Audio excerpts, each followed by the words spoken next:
I'm Candice Lam, founder of Travel Impactful. Today, we have the privilege to be in the beautiful rainforest here with 3T. Today, we want to learn about her fascinating story. How did she end up in Puerto Rico? Her family is originally from Iran and she grew up in Kenya. I'll let you explain all your wonderful story. Well, hi Candice, nice to have you here in the forest. My name is 3T Vakil. I write it as a 3 and a T because that's how it's pronounced and spelled, like the word 30 with the I and the R the other way around. I have various nicknames, all to do with trees, funnily enough, and I've ended up in my life working with trees. I was born in Kenya. My family are of the Zoroastrian diaspora that ended up in Zanzibar, which is a small island off the coast of East Africa. And when I was 10, of course, I was born in Kenya, and then my parents, in 1975, moved to England. And so then I was in London for my teenhood and into my 20s and college years. And then after that, I left, and that's a whole new chapter that started. Went off traveling, lived on the oceans for several years, and started working with a group of people who were the founders of this rainforest project. And that's how I ended up here for the last 21 years. Amazing. What I found you so fascinating is that you actually didn't have a biology degree or anything with the forestry degree, but you've been living here for 21 years pretty much by yourself. You're the only full-time employee here, correct? Well, this Or project, volunteer? it's gone through several evolutions of people living here. Several volunteers, long-term volunteers have lived here for 5 years, 8 years or so. But yeah, I've been here for 21 years, and since Hurricane Maria, it's been mostly solo, but with lots of volunteer groups coming in. But my background is actually theatre, and theatre design is specifically what I studied at college. So when people say to me, "Are you a scientist?" Well, I'm not. I call myself a performance scientist and a research artist because I love to do research.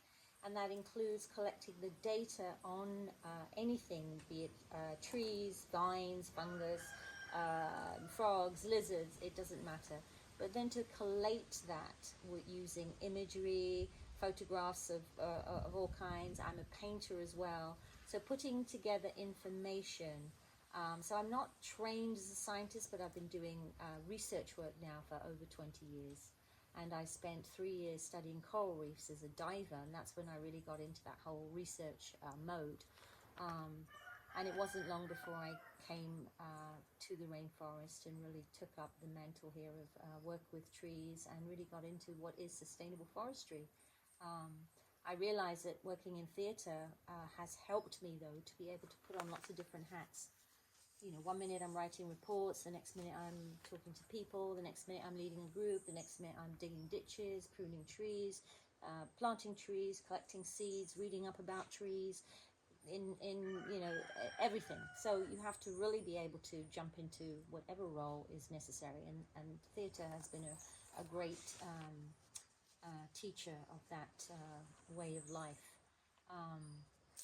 So that's really my background. And from my understanding is that you have a lot of different scientists coming to the rainforest and collect data. And last time we were here, you have a bee professor or professors or group that study bees and pollinations. And right now you're doing a lot of growing or collecting tree seeds. So after Hurricane Maria, and the fact that we're sitting out here and we have lots of light is because of Hurricane Maria. We lived right inside the forest. We would have maybe a couple of hours of direct sunlight a day.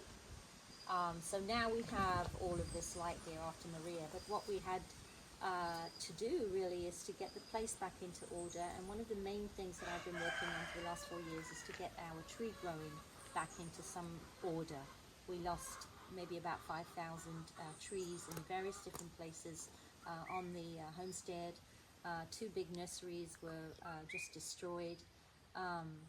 So growing trees, and then we managed to get a grant from the Botanical Gardens Conservation International and a grant from the Naples Botanical Garden The first was to build a nursery.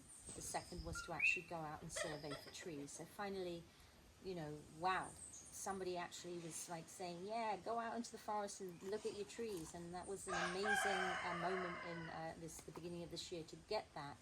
So putting together a team of some of the most amazing biologists and botanists and taxonomists in Puerto Rico. I have an ACE team, and we have done several surveys now into the forest to look for two specific trees that we're looking for: Ravinia urbani, Garcinia puertoricensis, which are two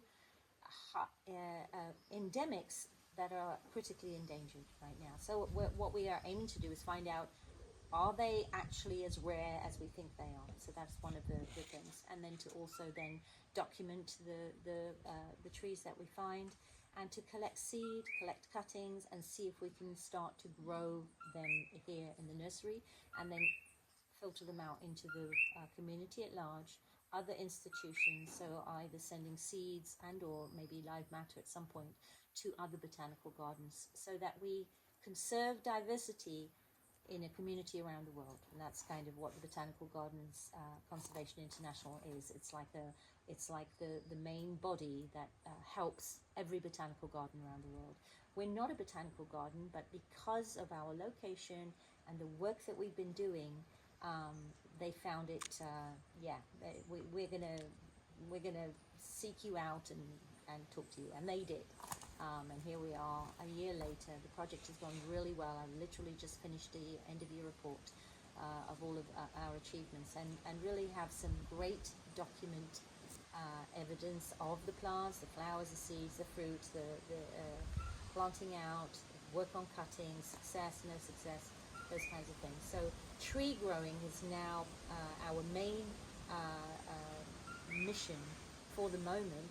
As other things happen, the road gets fixed, we get back out into the forest to actually get to plant trees out again, harvest trees and or fell trees that died in a hurricane but are still standing, and all of that. But in this interim here, we are now growing trees for wood and for biodiversity. Wow. Pause.